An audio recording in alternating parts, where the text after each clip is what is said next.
Bonjour, aujourd'hui j'ai un petit produit super intéressant à vous présenter, la GoPro Hero 7 Black. GoPro, c'est plus une marque qui a besoin de faire ses preuves, c'est utilisé par les sportifs pour nous montrer leurs exploits. Cette petite caméra-là est super intéressante. J'avais d'ailleurs eu la chance d'essayer la 6 l'an passé. Probablement la première question qu'on a à se poser quand on voit les deux modèles, c'est quels sont les avantages l'une par-dessus l'autre? Est-ce que ça vaut la peine de changer pour la 7 si vous avez la 6? Je vais répondre à cette question-là rapidement.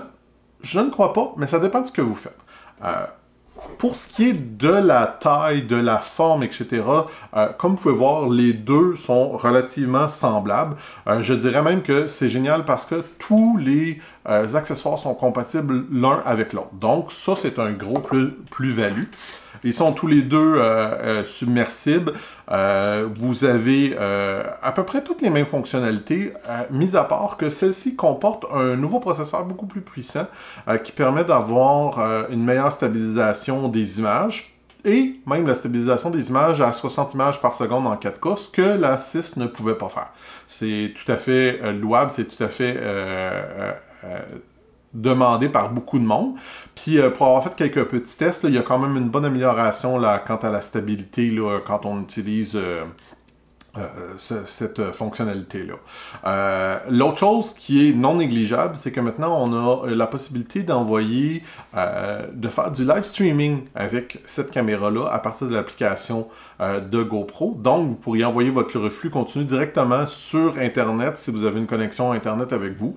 Ça peut être intéressant si vous voulez l'utiliser pour faire un peu de blog ou des choses comme ça. C'est sûr que c'est pas parfait, mais ça peut quand même rendre l'objet encore plus intéressant qu'il l'est déjà. Particulièrement si on se promène sur de la rue ou des choses comme ça. Je me rappelle avoir vu un photographe que j'aime bien qui se promenait avec sa caméra en prenant des photos de rue et il y avait au bout de son selfie stick, qu'on pourrait dire, il y avait une petite GoPro comme ça qui lui permettait de faire son vidéo. Fait que ça peut être quelque chose qui peut être intéressant si vous voulez montrer un peu comment ça fonctionne avec vous, à vos abonnés. Honnêtement, c'est pas facile là, de vendre cette caméra-là quand on a la 6. Il n'y a pas tant d'amélioration que ça. L'écran tactile est mieux qu'il était. Je dirais que c'est un petit peu plus simple de le naviguer. Il y a toujours la possibilité d'utiliser la voix.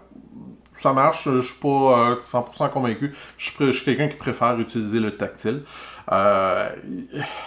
C'est vraiment dépendant de qu'est-ce que vous faites. Si pour vous, la stabilisation à 60 images par seconde en 4K est très très importante, c'est sûr et certain que c'est dur de ne pas conseiller ce produit-là. Si l'option de pouvoir utiliser le flux continu vous intéresse, j'ai vérifié juste pour le fun, il n'y a pas de mise à jour possible pour la 6. Alors c'est vraiment une fonctionnalité qui est exclusive à la 7. Ça peut être intéressant. Est-ce que c'est assez pour vous? Peut-être. Il y a quand même l'avantage majeur que tous vos accessoires sont encore compatibles, alors c'est relatif.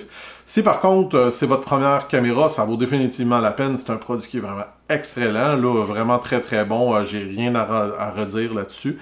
Les photos sont plus belles qu'auparavant grâce aussi à au nouveau processeur. Finalement, tout est dépendant de quels sont vos besoins, mais ça demeure un excellent produit. Puis si vous voulez un petit peu plus de détails, je vous invite à aller voir ma critique sur le blog Branche-toi de Best Buy. Merci!